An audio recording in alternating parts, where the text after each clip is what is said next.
Tervetuloa kuuntelemaan uutta podcast-jaksoa erityisherkkyydestä. Jakso on toteutettu yhdessä HSP Suomi ry nuorten hankkeen some-suunnitteluryhmän kanssa. Haastatteluissa on aina mukana ihmisiä, jotka kokee itse olevansa erityisherkkiä. Minä olen Heidi ja toimin tämän jakson haastattelijana. Tämän jakson aiheena meillä on erityisherkkyys ja autismi. Me keskustellaan muun muassa siitä, että miltä tuntuu, kun on sekä herkkä että autistinen, ja miten se sitten heijastuu sinne omaan elämään ja arkeen. Ja tänään mun kanssa näistä aiheista on keskustelemassa Johanna. Tervetuloa mukaan tähän jaksoon. Kiitos. Haluatko ensin vähän kertoa, että kuka olet ja mistä tulet? Joo, tosiaan, hei vaan kaikille. Olen graafinen suunnittelija ja taiteilija täältä Oulusta ja tällä hetkellä olen yhdessä järjestössä niin hanketyöntekijänä. Joo, tota, lähdetään sitten tähän päivän tai tämän jakson teemaan, eli tähän autismiin ja erityisherkkyyteen, niin sä ootkin sanonut, että sulla on niin kuin autismin diagnoosi, mutta sulla on myös erityisherkkyyttä. Niin milloin sä huomasit, että sulla on näitä molempia? No siis, mähän on aina siis ihan pienestä pitäen kyllä niin kuin tiennyt olevani herkkä ja jotenkin semmoinen tavallaan erilainen kuin muut, että mullahan on eniten herkkyyttä niin kuin kuuloaistissa ja seuraavaksi eniten näköaistissa, että varsinkin jotkut tietyt äänentaajuudet, niin ne voi saada mut voimaan niin kuin pahoin ja joskus jopa niin kuin kyyneleet voi nousta silmiin. Ja mun kuulohan on niin tarkka, että mä pystyn korvatulppien kanssa kuulemaan, jos joku vaikka kuiskaa siinä vähän matkan päässä. Ja mulla onkin kuulotesteissä todettu ylikuuloisuutta. Ja sitten tuli mieleen myös tämmöinen niin kuin tuntoaistiin liittyvä herkkyys. Eli mulla oli lapsena muistaa, että yhdet semmoiset samettihousut. Ja mä luulin silloin, että kaikista ihmisistä niin kuin sametti tuntuu yhtä inhottavalta, mitä se niin kuin musta tuntui. Ja mä tajusin vasta aikuisena, että se ei niin kuin ole sillä tavalla. Että mulle niin kuin se sametin koskettaminen aiheuttaa aivan semmoisen sietämättömän tunteen ja kylmät väreet. Ja sitten muuten, mitä tulee vaikka niin kuin omiin voimavaroihin, niin mähän niin kuin lapsena ja nuorena niin kuin koulun jälkeen jaksanut tehdä oikein mitään. Et mulla on niin kuin monet harrastukset jäänyt kesken. Ja mullahan on tätä autismia epäilty jo teini-iässä, mutta en saanut silloin diagnoosia. Eli tämähän on meille naisille hyvin tyypillinen tarina, että 25-vuotiaana tajusin sen, että mä olen kun olenkin autistinen, mutta mun oli niin vaikea niin kuin hyväksyä sitä asiaa, että se tapahtui vasta siinä 30 kieppeillä, jolloin mä niin kuin sairastuin uupumukseen ja jouduin tutkimuksiin ja autismidiagnoosi tuli sitten 2022 kesällä. Joo, on niin kuin tosi mielenkiintoista kuulla tämä niin kuin tarina niin kuin siinä, että just sitä, että miten se on jo ilmennyt silloin lapsena, mutta sitten just, että niin kuin tyypillisesti, että sitten aikuisiellä ja varsinkin naisena sitten saa sen diagnoosin.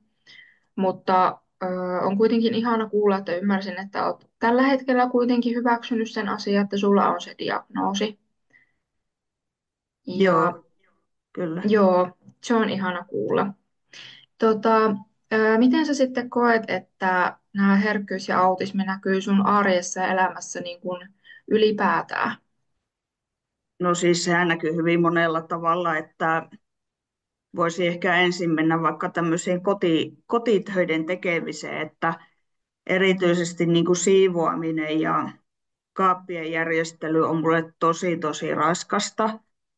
Erityisesti imuroinnissa niin äänethän on inhottavia ja sitten se on samalla fyysisesti rankkaa hommaa ja kaappien järjestely on siksi tympeätä, kun siinä on semmoinen niin sanottu, joutuu semmoisen visuaalisen kaaoksen kanssa tekemisiin. Ja mulla toisaalta sekin, että jos mulla on vaikka kaapit hujaa hajaa, niin se aika usein niin kuin saattaa kertoa myös niin kuin siitä omasta pään sisäisestä kaauksesta ja kuormituksesta. Ja sitten muuten, miten mulla niin kuin elämässä näkyy tämmöinen herkkyys, niin mullahan on niin kuin tavallaan tämmöinen myös poikkeuksellisen tarkka niin kuin värien ja värisävyjen havaitsemiskyky, ja mä tunnen verenpaineen nousun. Ja kirkkaat valot aiheuttaa mulle niin kuin päänsärkyä, pahoinvointia, näköhäiriöitä. Et mä saatan joskus joutua pitämään aurinkolaseja, niin kuin sanotaan tämmöisellä niin kuin ns. Kirkkaalla pilvisellä säällä. Ja mä välttelen siis arjessani kovia ääniä ja mä en niin kuin käy baareissa. Et edellinen kerta, kun mä oon käynyt baarissa, niin siitä on ehkä noin 15 vuotta aikaa. Mutta se on jännä sillain, että ääniyliherkkyyksistä huolimatta, niin mähän kuuntelen niin kuin tosi paljon musiikkia, mutta enemmän niin kuin semmoista instrumentaalimusiikkia. Et niin kuin hoksaa sen, että kun mä aika lailla niin kuin kuormitun varsinkin ihmisten äänistä. Ja tosiaan oma auto on kyllä tosi tärkeä niin kuin apuväline mulle, että ei esimerkiksi tarvitse niin kuin ahtautua vaikka ruuhkabusseihin, että nehän on aistikokemuksina mulle aika hirveitä. Ja sitten tämmöinen, niin kuin, mitä tulee vaikka sitten kommunikointiin, niin mä en oikein osaa niin kuin semmoista small talkia ja ymmärrä sen merkitystä. Joo, todella mielenkiintoista niin kuin kuulla just tämä, että miten se ilmenee niin kuin jokaisella kuitenkin omalla tavallaan ja varsinkin no, sekä herkkyys että autismi, mutta on kuitenkin selkeästi tämä ääniherkkyys on niin kuin iso asia sulle. Ja myöskin toi niin kuin small talk-juttu, niin tohon mä osaan niin kuin, ö, samaistua, koska itsekin en ole koskaan sitä oikein osannut. Ja just se, että, niin kuin, että ei niin kuin itse ehkä just kans ymmärrä sitä small talkin merkitystä, että enemmän niin kuin menee helpommin suoraan sinne syvään päätyyn kuin sitten semmoisia niitä näitä. Mutta se on ehkä ihan okei, vaikkei sitä ihan aina taidakaan niin hyvin. Mutta oletko sä kokenut sitten, että onko niin kuin, herkkyyttä ja autismia, niin onko niitä ollut niin kuin vaikea erottaa toisistaan? Joo, kyllä.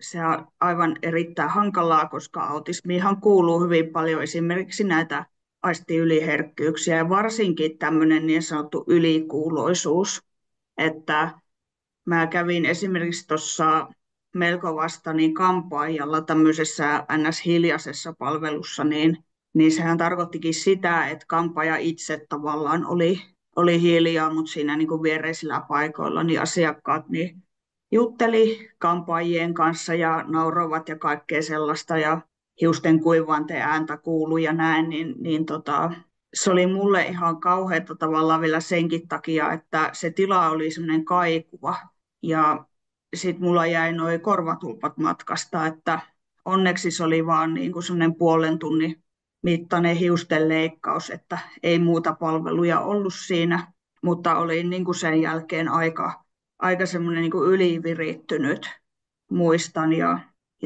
Autismihan vaikuttaa mulla niin kuin ennen kaikkea tämmöiseen sosiaaliseen kanssakäymiseen, että mun on usein aika vaikea tulkita niin kuin ihmisten eleitä ja mun kasvomuisti on tosi huono ja tämmöinen rivien välistä lukeminen on hataraa. Samaten myös tämmöinen sarkasmi ja ironia ymmärtäminen. Ja mä saatan tunnistaa ihmisen niin kuin esimerkiksi vaikka hiuksista.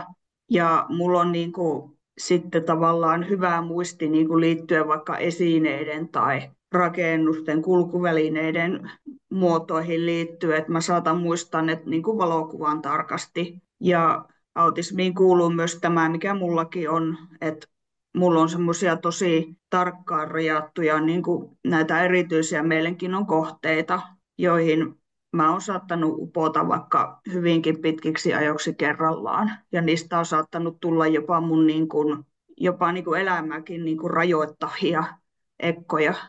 Joo, kuulostaa kyllä siltä, että just niin kuin kyllä tuossa herkkyydessä ja autismissa tai tämmöisessä kirjonpiirteessä, niin kyllä siinä niin kuin on samaa, mutta sitten on siinä myöskin niin kuin eriä. Mutta esimerkiksi just noi aistiyliherkkyydet niin on tietenkin myös niin kuin herkkyydenkin puolella, mutta, mutta on niin kuin mielenkiintoista kuulla just se, että miten niin kuin sulla se niin kuin tuntuu just se, että mikä on niin kuin herkkyyttä ja mikä ehkä sitten taas autismia.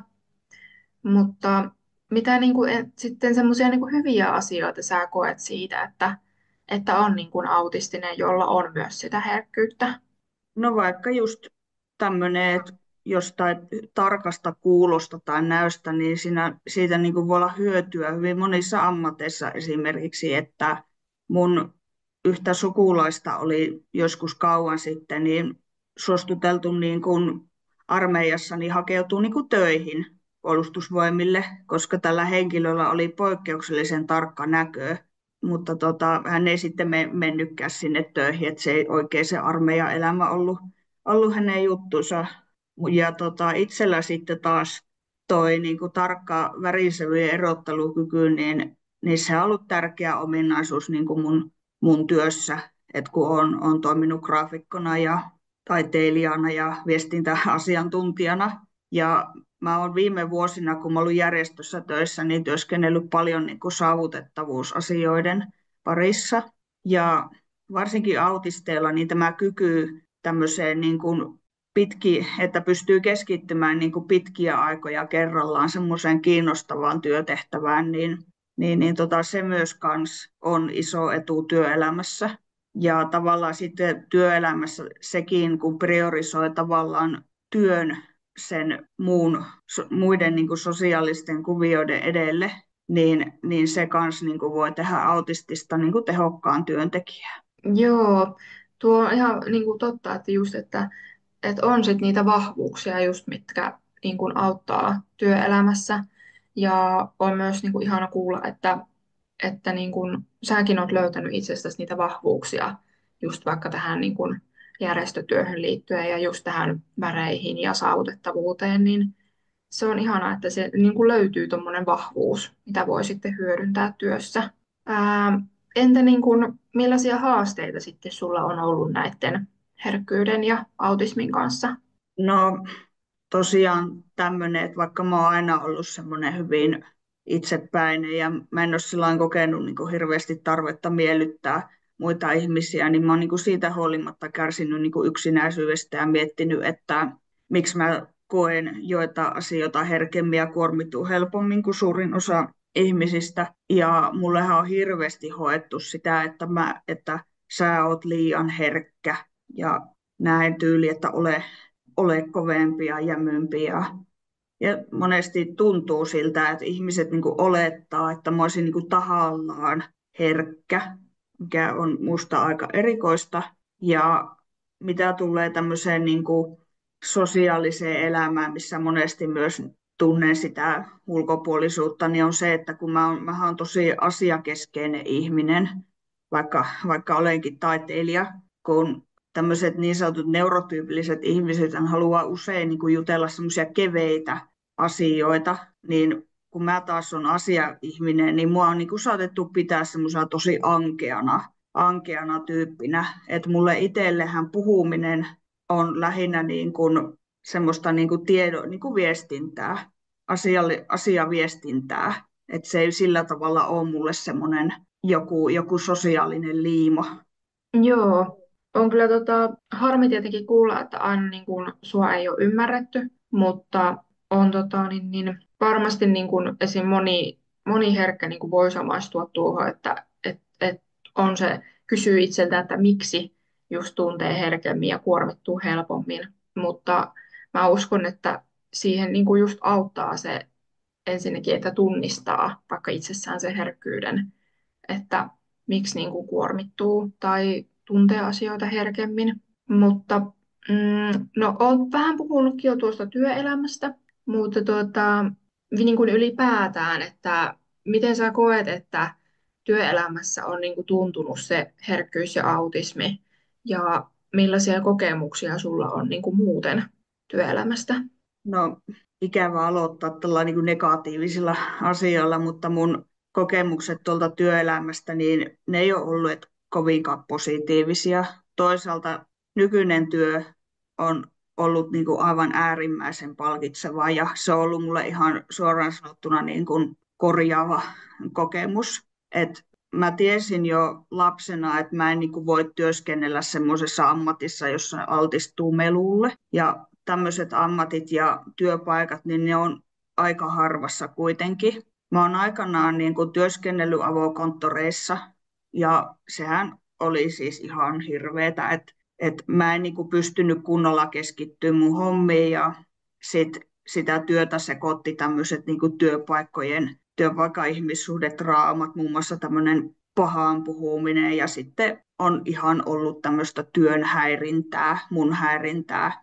Mä oon ollut aikanaan myös muutaman vuoden freelancerina. Mä silloin se ura loppui uupumiseen, mutta kun mulla on nyt neuropsykologille kontakti ja mä oon saanut mun elämää ja arkea niin kuin paremmin järjestykseen ja saanut tätä mun mieltä myös hoidettua, niin mä oon toisaalta alkanut miettiä, että ehkä joku päivä mä voisin taas palata niin kuin sellaiseen niin kuin vähän vapaampaan elämäntapaan. Ja oikeastaan tosiaan vasta niin kuin tämän mun nykyisen työnantajan palveluksessa, niin mä oon kokenut tavallaan niin kuin, suorastaan niin kuin loistavani työssä. Että mulla on niin hyvät työolot, että mulla on niin kuin liukuva työaika, etätyö ja sitten mä teen osa-aikatyötä, jonka palkalla mä elän tosi hyvin.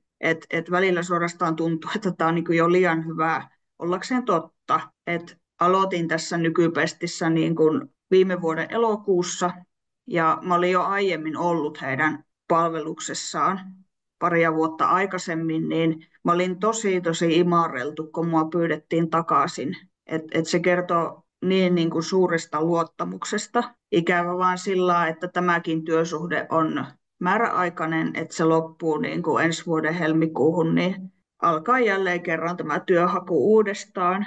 Ja olen tuossa katsonutkin työpaikkoja, että muistaa taas sen, että mitä niin kuin työelämässä vaaditaan.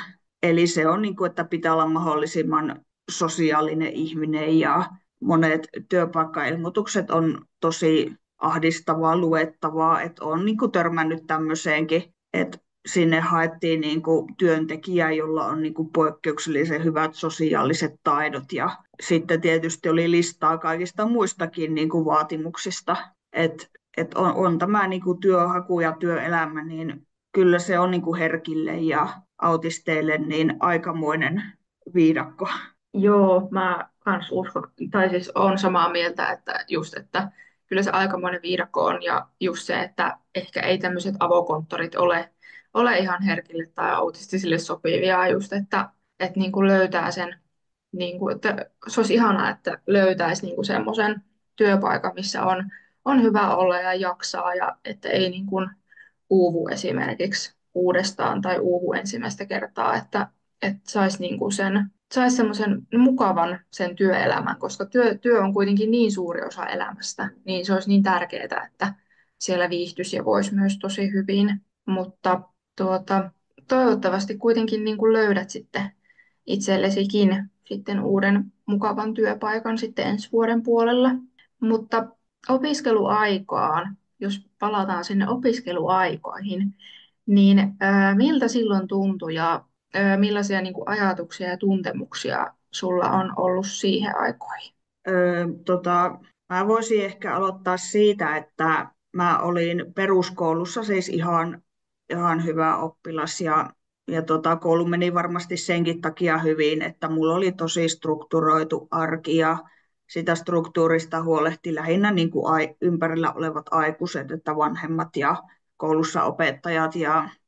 Mutta sitten kun mä menin lukioon, niin mä aloinkin alisuorittamaan siellä, että kun piti ottaa enemmän vastuuta itsestä ja näin. Ja tajusin siellä, että mä en niin kuin pysty näillä ominaisuuksilla, mitä mulla on, niin kuin menemään yliopistoon. Et lähdin sitten tuonne ammattikorkeakouluun opiskelemaan taiteita ja kyllä sielläkin se opiskelu oli tosi raskasta ja sielläkin vaadittiin sitä semmoista itseohjautuvuutta, jota mulla ei siis tosiaan ennen mun diagnoosia ollut lainkaan.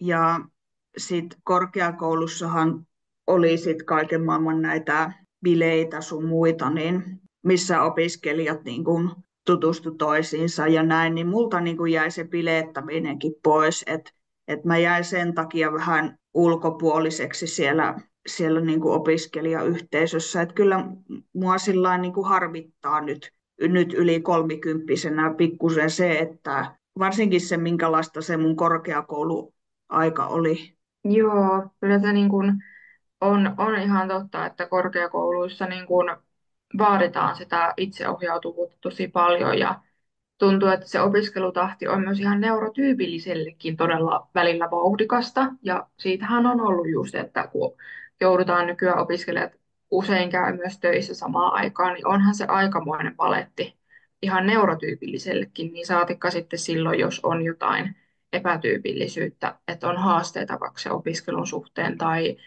se itseohjautuvuuden suhteen. Että ja myös toi niin kuin tuohon bilettämisasiaan kyllä voin samaistua, että itse niin kuin, ei, se on se kuormitus, mikä tulee jo sen koulupäivän aikana, niin se on niin kuin riittävä, että sitten ei, niin kuin, ei vaan pysty enää sitten niin kuin menemään mihinkään. Mutta toisaalta itse olen ajatellut, että en ole myöskään sen tyyppinen ihminen, joka viihtyisi juuri siellä niin kuin baareissa ja muualla, niin sitten en niin kuin itse ole koskaan silleen kokenut, että jäisin mistään esimerkiksi paitsi tai muuta, että onneksi niin kuin ihmisiin pystyy sit tutustumaan vaikka muutakin kautta ihan kuin koulun kautta. Mutta no se ehkä sittenkin meni aika sopivasti aasinsillalla ihmissuhteisiin, että miten sä koet, että herkkyys ja autismi on sitten vaikuttanut niihin? No, jos menee vaikka parisuhdeasioihin, niin mähän on aikanaan ollut tosi pitkässä parisuhteessa ja asunut siitä myös ison osan niin kuin yhdessä mun silloisen puolisoni kanssa. Et mä niin kuin luulin, että mä niin kuin totuin siihen yhdessä asumiseen, mutta sitten kun mä erosin hänestä, niin mä tajusin, että ei se niin kuin ollutkaan sillain, että mä olin tosi niin kuin sillain, varsinkin suhteen loppuaikoina niin poikkeuksellisen uupunut ja semmoinen lyhytpinnainen ja sitten mä kärsin niin kuin vatsavaivoista ja sitten mähän on sellainen ollut aina, että mä en sillain kaipaa niin kuin semmoista jatkuvaa lähellä olemista toisen ihmisen kanssa. Et mä muistan, kun musta jotenkin tuntui silloin aikana ihan pahalta, että kun silloin sen miehen kanssa oltiin yhdessä, että kun mä halusin niin kuin käydä lenkilläkin aina yksin, että mulle jotenkin se yksin lenkkeily, niin se auttaa mua niin kuin tavallaan kasaamaan ajatuksia ja pitämään siitä henkisestä hyvinvoinnista niin kuin huolta. Et haluan niin kuin yksin tehdä kävelylenkit ja näin. Ei mun mies niin kuin ottanut sitä pahalla, mutta no, yhteiskunnan normit on mitä on, niin kuitenkin sitä joskus niin kuin miettii. Pitäisikö sitä kuitenkin joskus käydä kumppanin kanssa lenkillä. Ja sitten tämä on myös ikävä niin kuin tunnustaa, että puolison mukana tulee sitten aina se hänellä niin kuin laajempi suku, että tämmöisen niin kuin uusiin ihmisiin tutustuminen ja se sukulaissuhteiden ylläpito, niin ne on yleensä niin kuin ihan älyttömän kuormittavia asioita autistisille ihmisille. Joo, varmasti on. Ja sitten just niin kuin nämä yhteiskunnan normit, niin kuin sanoit, on mitä on, mutta on niin kuin tärkeää just, että löytää sen niin kuin oman tavan olla vaikka parisuhteessa tai kumppanin kanssa, että mutta ihana silleen, että sä oot niin kuin tajunnut sitten sen, että ei se yhdessä asuminen esimerkiksi ehkä sitten olekaan se niin kuin oikea tapa välttämättä, mutta kiitos kuitenkin, kun jaoit tällaisen kokemuksen, että miltä susta on niin kuin tuntunut olla parisuhteessa. Mutta tähän loppuun, niin haluaisitko sanoa jotain kuulijoille, jotka esimerkiksi niin kuin tunnistaa tai heillä on autismin kirjoa ja herkkyyttä? No, ikävä todeta, mutta siis maailmahan on meidän kaltaisille ihmisille niin kuin hyvin karu paikka, mutta onneksi näistä asioista on nyt alettu puhumaan viime vuosina ja sitä kautta tietoisuus niin kuin on kasvanut ja ainoastaan niin kuin tiedon levittämisellä, puhumalla maailmaan voi muuttaa ja tämmöinen aistiesteettömyys, niin se palvelee niin kuin ihan jokaista ihmistä niin kuin neurotyypistä riippumatta. Et siinä ei siis ole niin kuin mitään hävettävää, että on herkkä eikä siitä tarvitse niin kuin oppia pois. Joo, mä oon samaa mieltä, että niin kun, onneksi näistä asioista on alettu puhua enemmän ja mä toivon, että mennään kohti sellaista maailmaa, että jossa myös niin kun kaikki kirjon ihmiset ja herkät ja kaikki ihmiset saa olla semmoisia omia itseään ja löytää niin kun sen oman tavan elää, joka sopii just niin kuin heille. Ja herkkyydessä tai kirjoilla olemisessa ei todellakaan ole mitään hävettävää, eikä siitä tarvitse eikä voi edes oppia pois. Mutta tähän on varmasti hyvä lopetella tämänpäiväinen jakso tai tämänkertainen jakso. Ja kiitos Johanna, kun olit mukana keskustelemassa ja avaamassa sun kokemuksia erityisherkkänä autistina. Kiitos. Kiitos.